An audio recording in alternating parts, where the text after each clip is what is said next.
Okay, this episode is going to be about wiring. Now, especially when you're integrating a different computer harness into just a standard wiring harness for the lights and turn signals and things like that, and the horn and the steering column, all of those things are different. And so you have to be able to figure out how all those pieces go together and make them work. So that's what I've been working on, and I realized there's lots of different tools and things that you need when you're working on the electrical work. So let me go through and show you some of the tools that I've acquired over the years and that I'm using in this project. Okay, these are some of the tools and accessories that I've used. For example, here we have a whole box of rubber grommets for when you're going through a firewall or another panel and you need to isolate the wires so they don't get cut. And you got all kinds of different wire loom in different sizes. And you've got all kinds of clamps for holding on the wiring loom. And then you've got some of these that you can actually screw in and then they'll close up around the wiring loom. Then going back here, you have a set of heavy-duty crimpers. These crimpers are used for when you're putting together the wireless connectors, just some heavy-duty wire snips. And then these things here are an absolute godsend. They're a wire stripper, all various sizes, makes it very easy. Then this is just your standard run-of-the-mill stripper, crimper. You need a test light, and you're going to need a heat gun. Okay, here are some of the other things that you will probably need. An ohm meter, a good soldering iron, then this is a little hands-free device for soldering things together. You may need some bus bars, various sizes and shapes of wiring. It's always good to have a label maker. And then also have a little portable power unit, so you can set that. And then you can use it for testing circuits and lights.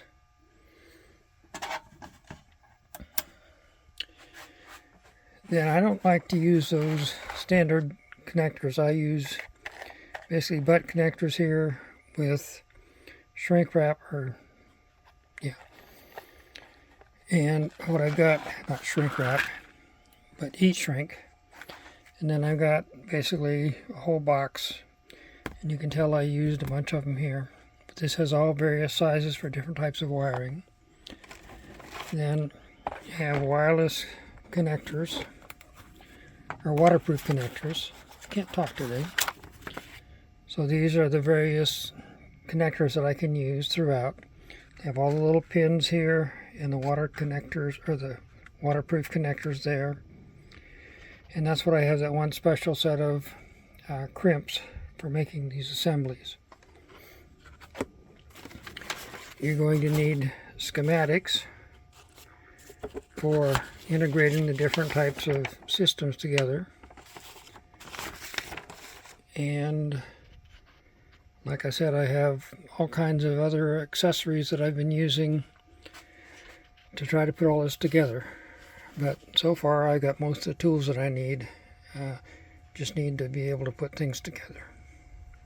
A couple of other things you need is a bunch of test leads. Come very handy when you're trying to check things out without making permanent connections. And lots of wire ties.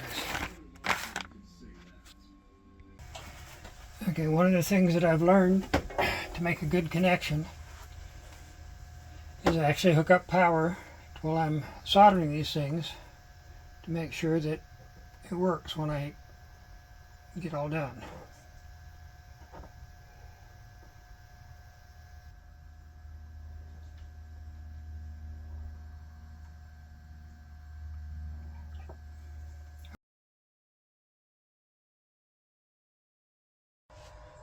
Okay, have the wiring done for one of the lights, daytime running lights. These are turn signals. That's the main headlights, and then you've got the bright lights.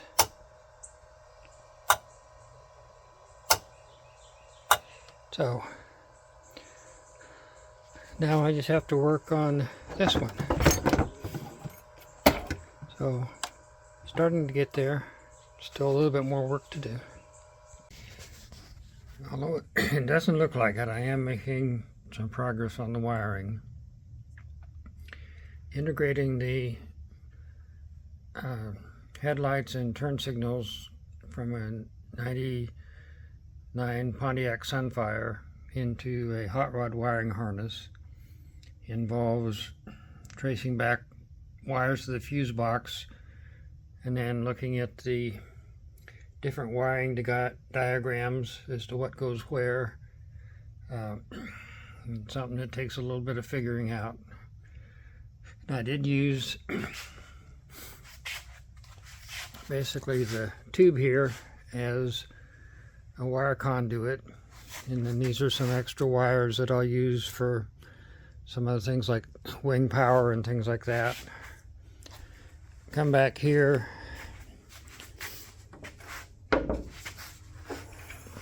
and I have wiring back here yet to be connected, but until the body's on I can't really terminate those. I did get the backup light wired in, found out where the switch was, and found out where reverse was on my shifter, so making some progress there. Of course I got the air cleaner on there now, which fits in there real nice. So test lights from my backup and turn signals. So like I said, the one thing that I found that I'm going to have to work on is the flashers that come with this kit don't work well with LED lights. So got to figure that out. The problem is that the rear signals require constant 12 volts to run the flasher that are built in for the sequential turning signal, but the front needs the flasher to actually flash the lights. So those are some things that I'm still working on. On the wiring side of things, these are the flashers that came with the wiring harness that I got. Now I'm using LED bulbs, and because apparently there's not enough juice required to make those flashers work, I went ahead and replaced them with LED specific flashers. And unfortunately those don't work either. So one other problem to be solved. Been finding a problem trying to figure out why the darn flashers wouldn't work. So took one of the flashers that came with the wiring harness, took it over to the test bench, hooked it up to a light, and it works just fine. Same thing even if I hooked up an LED bulb. So on the back of these, you see there's an L, which stands for light, and then an X is for your power source. So when I hooked up a light and a power source, blinkers worked fine. So I came back to my wiring harness, and they had these reversed. So now when I switch those, plug them in properly, I have blinkers that work. So sometimes what you get what you pay for. This was an inexpensive one, but now I just have to go back and actually switch the wires on this side.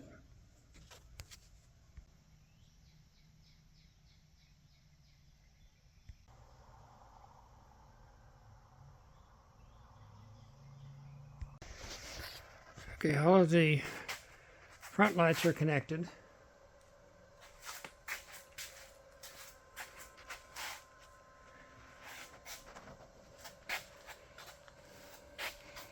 Now there were some issues with the steering column, so I had to go old school down here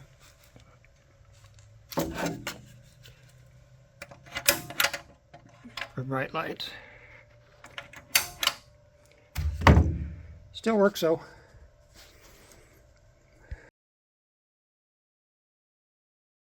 I want to take just a minute to talk about axles. Some of the decisions I've made and trying to come up with solutions. Now, originally there was a post that talked about off-the-shelf solutions for axles, which I've got an Audi transaxle, and basically I have a 30 spline 20 millimeter Timken hub to fit my wheels. Now the idea was that you could buy Lexus axles, which had the solution or the same bolt pattern as the Porsche transaxle or the Audi transaxle, and had a 30 spline hub.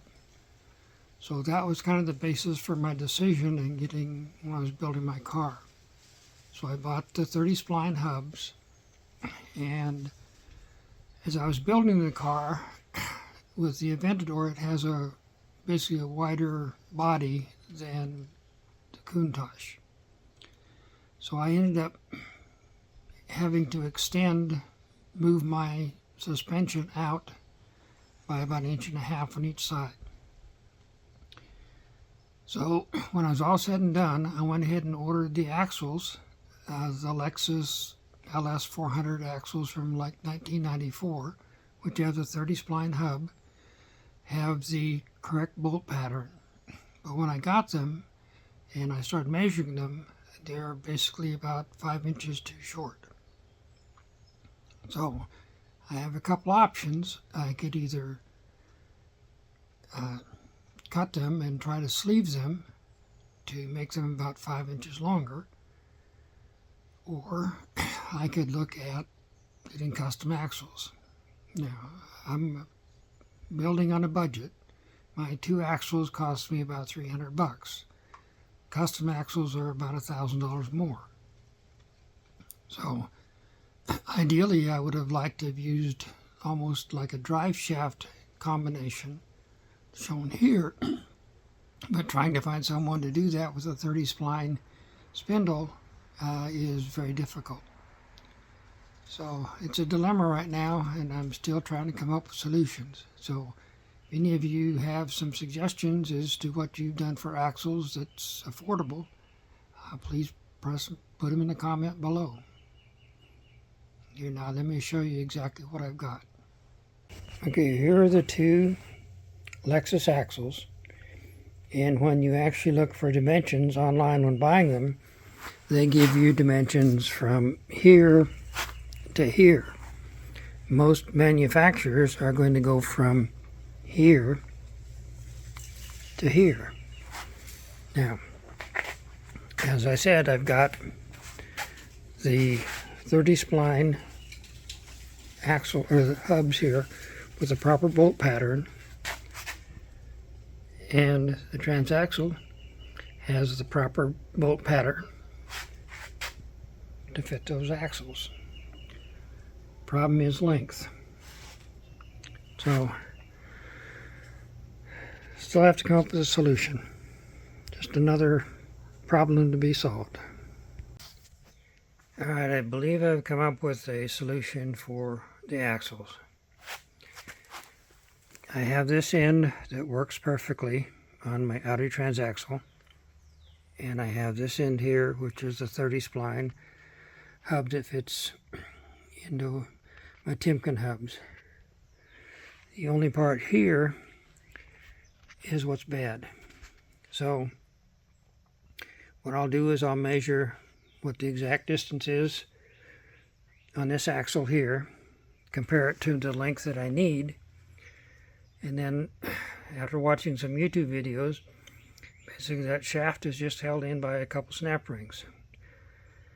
So take the boots off, remove the snap rings, get all the grease out of there, and then I'll have exactly the length that I need with some math to figure out, and then find somebody who makes axles and have them just make the center shaft, and I should be able to have axles that will fit.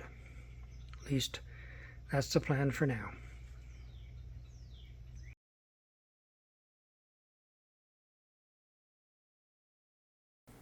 If you haven't subscribed to my channel, I would appreciate it if you would, and be sure and turn on your post notifications.